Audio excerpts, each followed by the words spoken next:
우리 옆에 계시는 분들과 한번 이렇게 인사 나누겠습니다. 오늘도 은혜 많이 받으세요. 오늘도 은혜 많이 받으세요. 이렇게 기도하시겠습니다. 네. 네, 2024년도도 이제 한 달밖에 남지 않았습니다. 12월 첫째 주일입니다. 한 해가 시작됐을 때는 참 시간이 안 가는 것 같더라고요. 정말 느리게 가는 것 같았습니다. 근데 이제 한 해가 거의 다 지나가고 이제 12월 한 달만 남겨두고 보니까 왜 이렇게 세월이 빠릅니까? 여러분들은 어떠시던가요? 빠른가요? 느린가요? 여러분들 빠르신가요? 초등학교 1학년짜리가 저보고 그런 얘기를 하더라고요.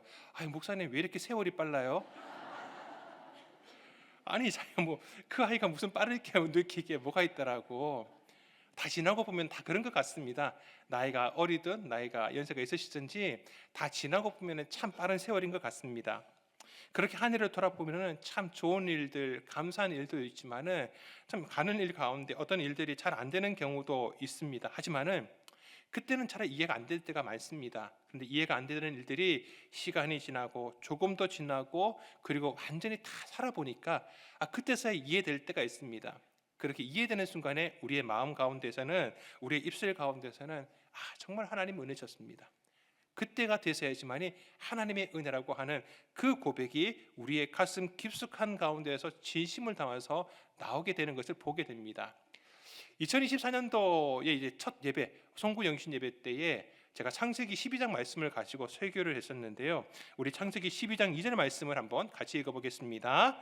내가 너로 큰 민족을 이루고 네게 복을 주어 내 이름을 창대하게 하리니 너는 복이 될지라. 아멘. 너는 복이 될지라. 너는 복이 될지라. 우리 한번 따라 보겠습니다. 너는 복이 될지라. 다시 한번 더. 너는 복이 될지라. 아멘이십니까? 네, 하나님께서 아브라함에게 그런 비전을 주셨습니다. 너는 복이 될 것이다라고 하는 것. 너는 복이 되도록 노력하라. 그렇게 말씀하지 않으시고요. 너는 복이 될 것이다. 이건 무슨 말입니까? 하나님께서 그렇게 하시겠다라는 겁니다. 여러분, 복은 하나님께서 주셔야 되는 것입니다. 하나님께서 하시고자 하는 자에게 하나님의 복이 임하는 줄 믿습니다. 인간의 노력이 아닙니다. 하나님의 은혜가 먼저인 것입니다. 그렇게 우리 성도님들도 우리 교회 가운데에서 또 우리의 삶 가운데서 그 은혜 가운데 올 한 해 하나님께서 그 복의 길로 인도하신 줄 믿습니다. 그리고 올해 주신 우리 약속의 말씀들, 각자에게 주셨던 그 약속의 말씀도 하나도 땅에 떨어지지 아니하고 믿음 가운데 반드시 이 한 달 남은 가운데서도 이루어지시는 성도님들 되시기를 소망합니다. 삶을 살아간다라는 것이 마치 길을 걷는 것과 비슷합니다. 혹은 산을 올라가는 것과 비슷하죠. 어떤 목사님께서 저한테 이렇게 같이 다른 분들에게도 같이 말씀하신 거지만은 저기 용마산에 올라가면은 전망이 그렇게 좋다 그러시더라고요. 서울 시내도 보이고 한강도 엄청 넓게 보인다고 얘기를 하시는 겁니다. 사실 제가 솔직히 말씀드리면은 저 아직 백봉산도 못 올라갔습니다.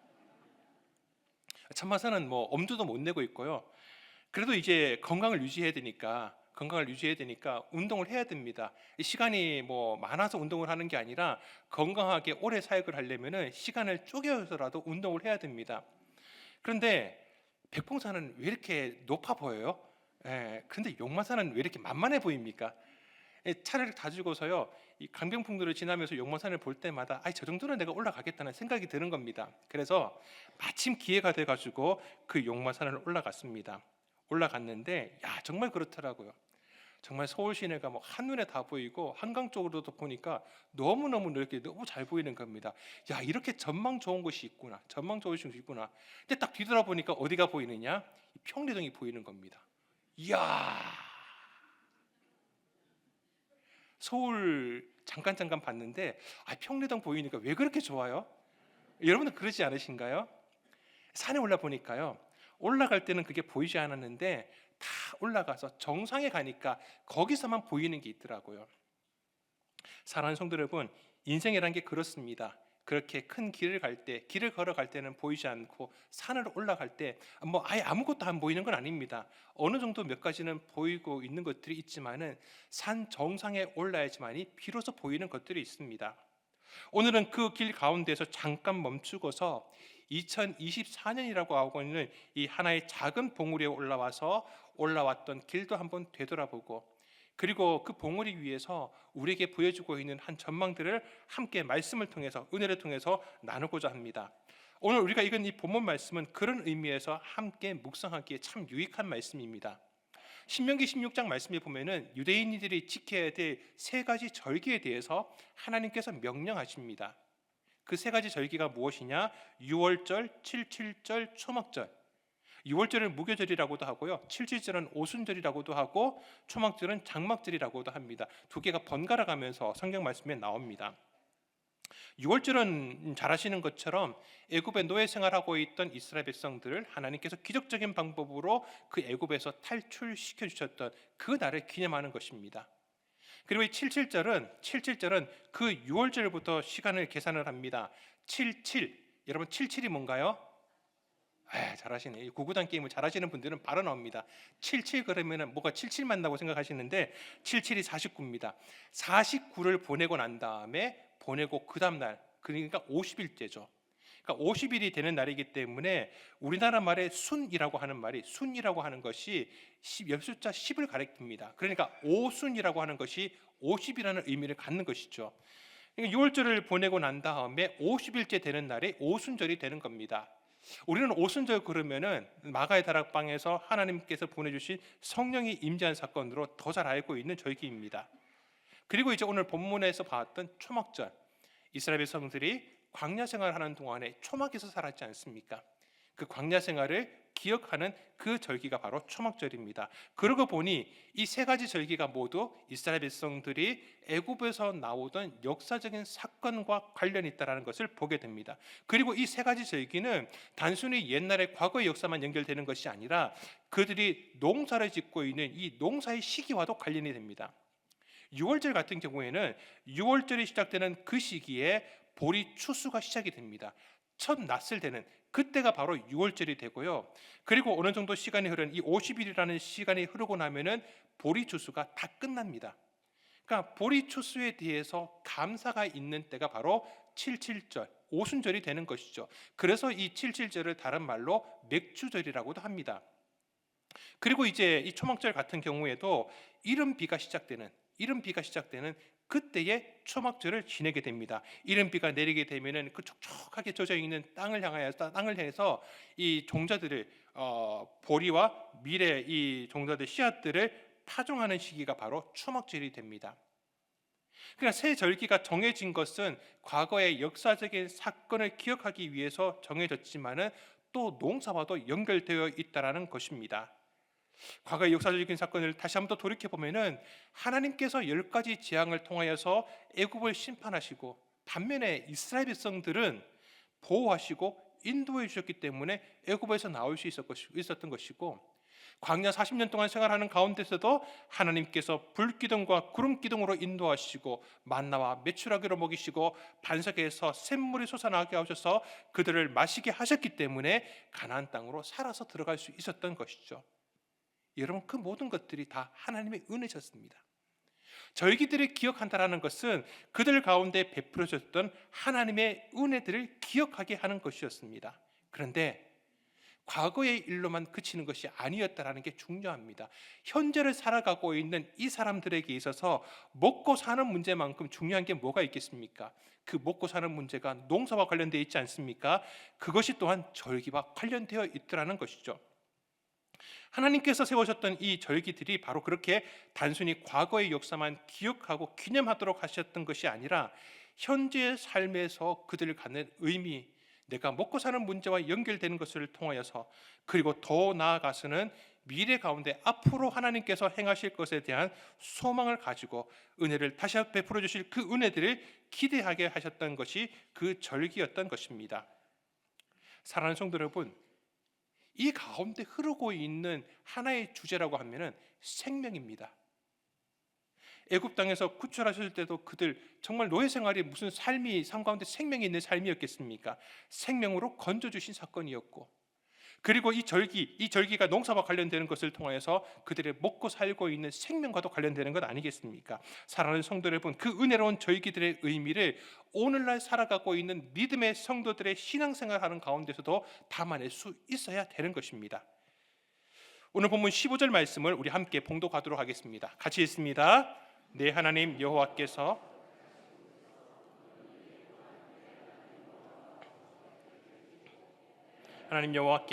내 모든 소출과 내 손으로 행한 모든 일에 복 주실 것이니 너는 온전히 즐거워할지니라. 아멘. 이 말씀 가운데 특별히 15절 말씀 뒤에 있는 부분만 한 번 더 다시 읽도록 하겠습니다. 16장 15절 뒤에 있는 부분, 내 하나님 여호와께서부터 시작. 내 하나님 여호와께서 내 모든 소출과 내 손으로 행한 모든 일에 복 주실 것이니 너는 온전히 즐거워할지니라. 아멘. 복 주실 것이기 때문에, 복을 주셨기 때문에 즐거워한다라는 게 아닙니다. 복 주실 것이기 때문에 즐거워한다라는 겁니다. 감사한다라는 것입니다. 하나님의 말씀은 반드시 이루어 주실 것이기 때문에 과거를 기억하고 현재 가운데 하나님께서 내게 명령하셨던 그 규례대로 이 절기를 지키는 자들에게 하나님께서 뭘 약속하시느냐? 하나님께서 모든 일 가운데 복 주실 것이라고 하는 하나님의 약속이 있는 것입니다. 그래서 즐거워하는 것이고 감사하게 되는 것입니다. 절기가 그런 것입니다. 단순하게 과거를 기억하라는 것이 아닙니다. 과거와 현재와 미래가 함께 있는 것이 그들의 절기였습니다. 사랑하는 성도 여러분, 오늘 우리의 예배가 그렇지 않습니까? 우리가 드리는 예배는 단순하게 그냥 과거, 현재, 미래 상관없는 것이 아닙니다. 한 주간 동안 삶을 살아가는 가운데에서 하나님께서 베풀으셨던 그 은혜를 기억하는 것이 바로 예배의 시간입니다. 그리고 예배 자리에 현재 우리가 나와 있다는 것은 말씀을 따라서 그 말씀대로 예배 자리를 지키는 것이죠. 그런 예배 가운데서 말씀을 지키는 자들이 기대하는 것이 무엇입니까? 하나님께 나온 사람들은 반드시 하나님께서 그에게 상을 주실 것이라고 하는 그 믿음, 기대와 소망이 있는 것입니다. 말씀대로 살아가는 자에게, 주의 은혜를 기억하는 자에게 하나님께서 모든 일에 복 주실 것이라고 하는 기대를 가지고 있는 것입니다. 바로 이 예배 자리가 그런 것이죠. 그렇기 때문에 우리가 베풀어진 은혜를 기억하는 것, 그리고 이 예배 자리를 지키는 것이 복 받을 성도들의 당연한 본분인 줄 믿습니다. 그리고 이 지킨다라는 것은 또 다른 말로 기억한다라는 말로도 함께 우리가 혼용할 수가 있는 것입니다. 기억하고 지키는 것이 함께 이루어지기 때문에 그런 것 아니겠습니까? 우리 시편 103편 2절 말씀 같이 읽겠습니다. 내 영혼아 여호와를 송축하며 은택을 잊지 말지어다. 아멘. 잊지 말지어다. 기억하라는 말씀입니다. 지키라는 말씀입니다. 여러분, 잘 지키기 위해서는 잘 기억해야 되는 것입니다.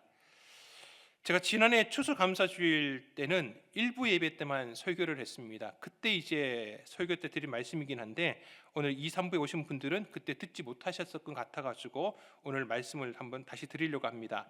저희 집 둘째 아들이 지금은 이제 초등학교 4학년입니다. 근데 전에 다니던 학교에서 초등학교 1학년 때 있었던 일인 걸로 저는 기억합니다. 자기네 반 여학생 한 명이 있는데 저희 아내가 한번 학교를 갔다가 그 여자아이를 봤대요.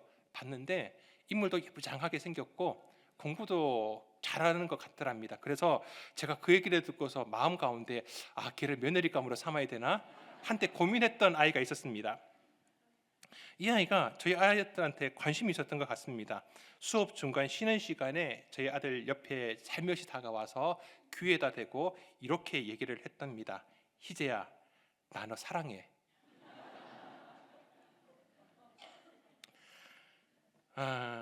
저는 제 아내한테 사랑한다는 얘기를 거의 나이가 40이 다 되어서 들었는데 우리 아들 10살이 되기 전에 미리 다 사랑한다는 고백을 받았습니다. 아버지보다 더 나은 것 같습니다. 여러분, 어떻게 반응해야 될까요? 어떻게 반응하는 게 맞겠습니까? 우리가 상식적으로 생각되는 것이 있습니다. 한 번은요, 목사님들 좀 몇 명이서 수련회 갔던 것을 기억을 하는데 바닷가에 수련회를 간 적이 있었습니다. 이제 쉬는 시간이었는데 무슨 이제 생각이 들어서 갑자기 이제 마음이 통일이 됐어요. 바다에 있는 모래바닥에다가 깨끗하게 만들고 난 다음에 거기에다 여보야 사랑해 하면서 하트를 다 그려서 그걸 사진을 찍어서 사모님들한테 다 보내줬습니다. 모든 사모님들 다 보내줬습니다. 일단은 상금이 걸려 있던 겁니다. 누가 제일 빨리 오느냐, 제일 빨리 오는 사람에게 일단 상금이 걸려 있고 이제 그렇게 했는데, 그런데 이제 대부분의 목사님들에게 오신 답장들이요, 뭐 나도 사랑해 이렇게 오든지 아니면은 손가락으로 하트 한 거를 사진을 찍어서 또 보내주기도 하고, 왜 사진을 보냈으니까 사진으로 보내주고, 그렇게 오는 게 일반적입니다. 근데 딱 한 목사님이 참 희한한 답이 오더라고요. 뭐라고 답이 왔냐 하면요, 뭐 사고 친 거 있어?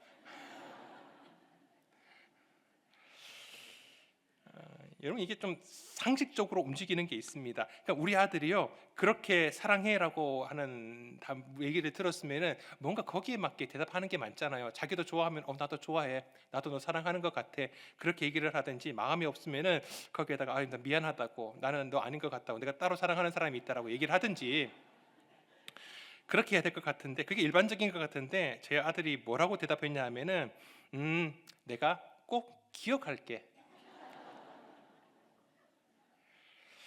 제가 그 전까지는요, 기억한다라는 말을 들을 때마다 좀 부담스러웠거든요. 부담스러울 때가 많았습니다. 이거 기억해. 아유, 목사님 저 좀 기억해 주십시오. 물론 이제 기쁜 마음으로 기억하기도 하겠지만은 왠지 기억한다라는 단어 자체에서 부담감이 함께 있었습니다. 근데 제 아내를 통해서 우리 아들의 이야기를 듣고 난 다음에 무슨 생각이 들었냐면은, 야, 이 기억한다라는 말이 참 매력적이구나라고 하는 거. 그냥 나도 너 사랑해 라는 말보다요, 이 여학생 여자의 마음 가운데 얼마나 가슴 가운데 꽂혔을까요? 걔가 지금 우리 아들을 잊어버렸을까요? 기억하고 있을까요? 사랑하는 성도 여러분, 하나님의 은혜는 우리가 기억해야 되는 것입니다. 올 한 해 우리에게 베풀어 주셨던 은혜가 있습니다. 하나님께서 당신의 손길을 통해서 우리 성도들을 지켜주셨습니다. 그 은혜와 손길을 기억하는 성도님들 될 수 있기를 소망합니다. 그리고 기억하기 때문에 오늘 이 예배 자리에 말씀의 자리를 지키는 성도들이 되는 줄 믿습니다. 하나님께서는 오늘날도 우리를 불기둥과 구름기둥으로 인도하여 주시고, 또 만나와 메추라기로 먹이시고 반석에서 나오는 샘육수로 우리를 마시게 하시는 줄 믿습니다. 그런데 그런 은혜들을 머리로 기억하고 머리로 지키려고 하면은 머리는 계산을 합니다. 머리는 계산을 하게 됩니다. 하지만은 그 은혜를 가슴으로 기억한다면, 여러분 은혜를 가슴으로 기억하게 된다면은, 여러분 가슴은 계산하지를 않습니다. 77이 49가 안 나옵니다. 계산하지를 않습니다. 솔직해지면 솔직해질수록 값을 따지지 않는 것이 가슴으로 기억하는 것입니다. 사랑하는 성도 여러분, 하나님의 은혜를 가슴으로 지키는 성도님들 되시기를 축원합니다. 한 해를 돌아보면서 우리에게 베풀어 주셨던 그 은혜를 가슴으로 기억하고, 또 그런 가운데 하나님께서 내게 맡겨주신 그 예배의 자리, 기도의 자리, 사명의 자리를 지켜나갈 때에 그 가슴에서부터 무엇이 나오느냐? 하나님께서 내게 복 주실 것이라고 하는 소망이 나오는 것입니다. 그래서 우리가 즐거워할 수 있는 겁니다. 진심을 다해서 내 가슴 가운데서 하나님께서 반드시 모든 일에 복 주실 것이라는 것에 대한 믿음이 나로 하여금 즐겁게 만드는 것입니다. 감사하게 만드는 것입니다. 저는 우리 평대교회 가운데 베풀어 주셨던 그 하나님의 은혜들 가운데에서 기도에 대한 열매들을 생각하지 않을 수가 없습니다. 제가 목회를 이끌어가는 방향 가운데 굉장히 중요하게 생각하는 것 중에 한 가지가 기도입니다. 단순하게 그냥 매일매일 삶 가운데 기도를 많이 하는 그게 아니라, 공동체가 함께 모여서 기도하는 이 새벽 기도, 그리고 금요 기도의 시간 말입니다. 새벽 기도는 하루를 시작하는 시간입니다. 그리고 금요 기도회는 한 주간을 마무리하면서 또 주일 사역들, 또 여러 가지 교회의 사역들을 위하여서 함께 기도하는 시간입니다. 여러분, 마침 내일이 마지막 2024년도에 마지막 월삭 새벽 예배가 있는 시간입니다. 일찍 일어나는 것도 중요하지만요, 여러분 일찍 주무셔야 됩니다. 일찍 주무시는 게 중요합니다. 저녁에 TV 프로그램 재밌는 거 안 하더라고요. 희한하게 저녁에 하는 TV 드라마들은 다 막장 프로그램이 더 많습니다. 괜히 그거 보고 주무시면은 꿈자리가 여러분 좀 사납습니다. 그냥 일찍 주무시고 내일 일찍 월삭 새벽기도 나오시는 성도님들 되시기를 바랍니다. 아멘이십니까? 그렇군요. 제가 일부러 이게 데시벨을 체크를 했어야 되는데, 제가 개인적으로 느끼기에 오늘 아멘 소리가 제일 컸던 데는 1부 예배입니다. 2부 예배와 3부 예배가 좀 비슷하네요. 여러분, 그렇게 월삭 새벽 기도를 시작하고 나니까 너무너무 감사한 것이, 여러 가지 의미를 제가 두기는 했지만은, 월삭 새벽 기도를 함으로 통해서 우리가 한 달의 첫째 시간을 기도로 시작할 수 있었고, 또 어떤 분들은 새벽 기도를 해오다가 중간에 이렇게 좀 흐지부지 하다가 보니까, 아니 목사님 다시 새벽 기도 시작하려니까 쉽지 않네요. 그분들이 월삭 새벽 기도에 한번 나오고 보니까 또 그 새벽 기도회에 불이 연결되는 겁니다. 그래서 저는 더 기대를 가지고서 사람들이 많이 모이시니까 이왕에 월삭 새벽 기도를 본당에서 하면서 그 다음 날부터 계속 본당에서 새벽 기도를 했더니 성도님들 너무 좋아하시는 겁니다. 너무너무 좋아하시고 저도 보기에도 너무 좋고 저도 인도하기에 같이 기도하는데 너무너무 감사한 겁니다. 그리고 그렇게 월삭 새벽 기도를 통해서 연습이 되고 훈련이 되다가 보니까요, 상반기도 그렇고 하반기 때도 그렇고 우리가 특별 새벽 기도할 때, 특별 새벽 기도 때 성도님들께서 사실 작년에 비해서 숫자적으로 엄청나게 더 많이 나오신 건 사실은 아닙니다. 비슷한 숫자들이 나오셨습니다. 그런데 한 가지 유별나게 차이 나는 것은 무엇이냐? 그분들이 꾸준히 나오신 겁니다. 꾸준히 나오신 겁니다. 그래서 오히려 다 모든 시간들 안 빠지시고 개근하신 분들의 숫자는 작년보다 훨씬 더 많아진 겁니다. 저는 그게 너무 감사한 겁니다. 한번 나오고 마는 것이 아니라 그 새벽 기도의 자리를 끝까지 지키시는 모습들, 그것이 바로 기도의 열매가 시작되는 것 아니겠습니까? 얼마나 감사한지 모릅니다. 사랑하는 성도님들께서 그렇게 기도의 자리를 깨우셨기 때문에 저도 그렇고 교회 가운데서도 어떤 사역들을 할 때 더 힘있게 감당했던 것 같습니다. 여러분, 기도하는 교회, 기도하는 가정은 소망이 있습니다. 근데 희망이 끊어지고 소망이 없는 교회 가정들을 보면은 그렇게 나타나는, 그런 길로 가는 데 있어서 나타나는 첫 번째 현상이 뭐냐? 기도가 안 됩니다. 기도가 안 됩니다. 기도의 자리에 사람들이 모이지는 않습니다. 기도가 끊어졌던 것이죠. 그런데 반대로 기도가 시작되고 나니까 희망이 시작이 됩니다. 하나님의 소망이 시작됩니다. 혹여 여러 성도님들 가운데에서 인생 가운데, 우리의 가정 가운데에 무언가 소망이 없고 희망이 없다라고 생각되시면은 기도부터 시작하십시오. 내일 월삭 새벽부터 시작을 하는 겁니다. 하나님께서 우리의 기도를 통해서 그 길을 열어주시는 줄 믿습니다. 금요 기도에도 마찬가지입니다. 기도에 갈급한 성도님들께서 그 자리에 더 많이 나와주셨고요. 그리고 우리 청소년들, 우리 아이들이 나와서 찬송하고 기도를 하는데 그 모습을 보고서 도전받으시는 성도님들이 많이 계시다고 그러시더라고요. 우리 출애굽기 33장 7절 말씀입니다. 같이 읽겠습니다. 모세가 항상 장막을 취하여 멀리 떠나게 하고 회막이라 이름하니 여호와를 앙모하는 자는 다 진 바깥 회막으로 나아가며. 아멘. 이스라엘의 진영 한가운데도 하나님의 성막이 있었습니다. 언약궤가 있는 성막이 있었지만은 진에 함께 있는 데서 조금 동떨어진 곳에 회막을 또 하나를 만들었습니다. 근데 그 회막은 어떤 용도였느냐? 말씀처럼 여호와를 앙모하는 자, 하나님을 갈급해하는 자가 진 안에서 움직이다가 보면은 사람들에게 보이는데 진 바깥으로 나가면은 보는 눈이 별로 없습니다. 내가 하나님 앞에서 그 갈급한 영혼을 가지고 하나님 앞에 나아가는 것입니다. 저는 금요 기도를 인도하면서 늘 이 말씀이 생각났습니다.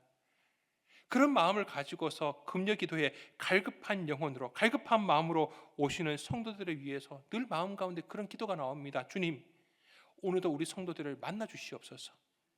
간절한 마음에 응답하여 주시옵소서.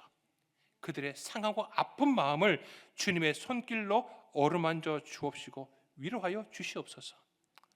성도님들께서요, 금요 기도회에 나오시고 난 다음에 금요 기도회를 통하여 이 찬양과 기도와 말씀을 통해서 정말 많은 위로를 얻는다라는 얘기를 들으니까 더 힘이 나는 겁니다.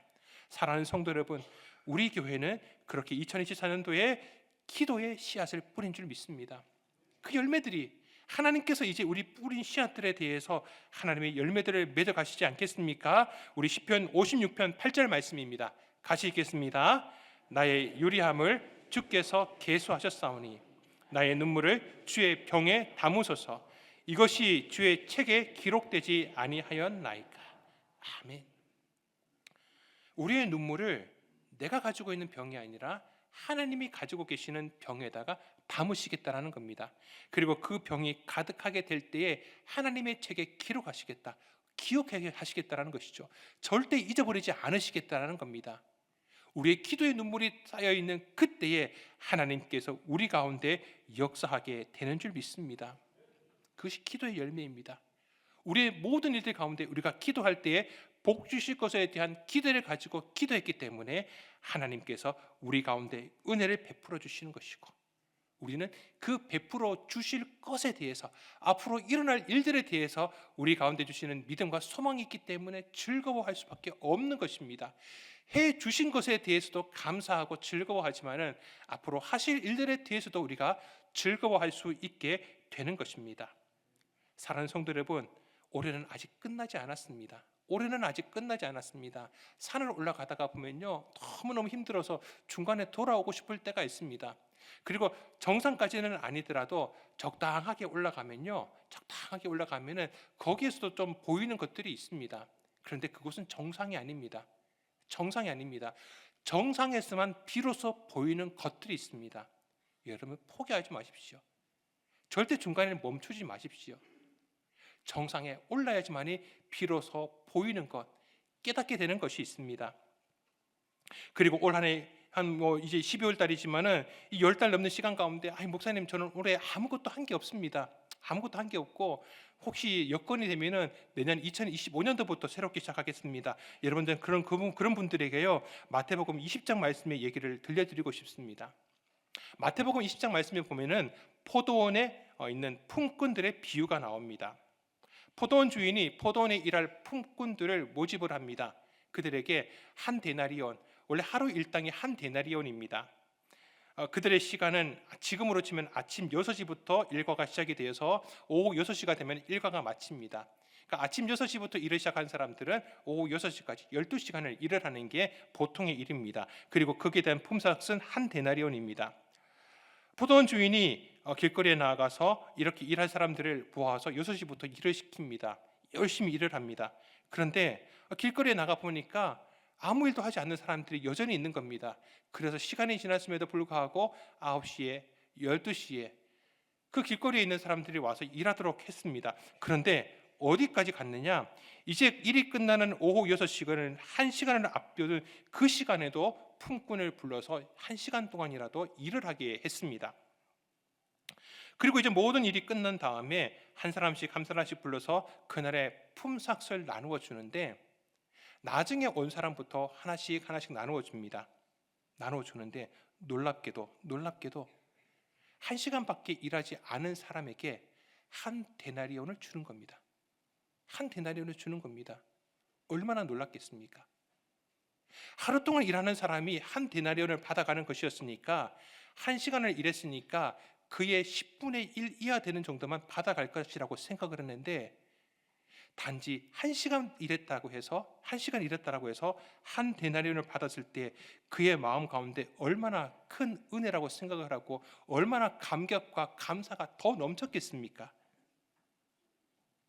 그렇게 한 데나리온을 1시간 일했던 사람뿐만 아니라 하루 종일 일하는 모든 사람들에게 똑같이 한 데나리온을 나눠줍니다. 그리고 난 다음에 주인은 이렇게 얘기를 합니다. 나중 온 이 사람에게 너와 같이 주는 것이 내 뜻이니라. 하나님의 뜻이 언제 드러나게 된 겁니까? 아침 6시부터 오후 6시까지 일하는 가운데에서 3시, 4시, 5시 아니었습니다. 모든 것이 끝나고 나서야 그 주인의 뜻이 무엇인지를 거기에서 일하는 사람들 모두가 알게 된 것입니다. 그렇게 뜻을 알기 전까지는 오해들이 많았습니다. 처음부터 온 사람은 한 데나리온을 받을 것이라고 생각을 했고, 뒤늦게 온 사람들은 그것보다 적게 받을 거라고 생각을 했습니다. 또 이후에 처음부터 1시간 일한 사람들에게 한 데나리온을 줬을 때에 하루 종일 일한 사람들은 더 많이 받을 거라고 생각을 했었습니다. 그런데 다 지나고 나니까 6시가 되니까 아버지의 뜻이 무엇인지를 알게 되었던 것이죠.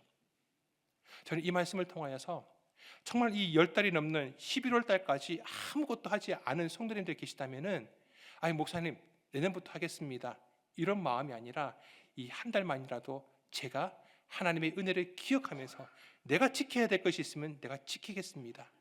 예배 자리를 지키겠습니다. 기도의 자리를 지키겠습니다. 사명의 자리를 지키겠습니다. 그리고 2024년도가 끝나는 12월 31일 그날 우리는 하나님의 뜻을 알게 되는 줄 믿습니다. 기억하고 지키는 것이 중요하다라는 것이죠. 사랑하는 성도 여러분, 마지막 끝까지 힘을 내시기를 바랍니다. 기도 자리를 지키시고 하나님 예배 자리를 꼭 지키시고 말씀을 지키심으로 말미암아서 부지런히 씨를 뿌릴 수 있는 성도님들 될 수 있기를 바랍니다. 뿌렸던 우리 씨의 열매가 2025년도 가운데 하나님께서 모든 것에 복 주시는 하나님을 우리는 만나게 될 것입니다. 그 주실 하나님의 은혜, 하나님 복 주실 것들을 지금 예배 시간 가운데 기대함으로 말미암아 더욱더 즐거워하고 또 감사함으로 말미암아 우리 한 주간의 삶 가운데서도 그 은혜를 더욱 풍성하게 누리시는 복된 믿음의 성도님들 다 되시기를 주님의 이름으로 축원드립니다. 축원드립니다.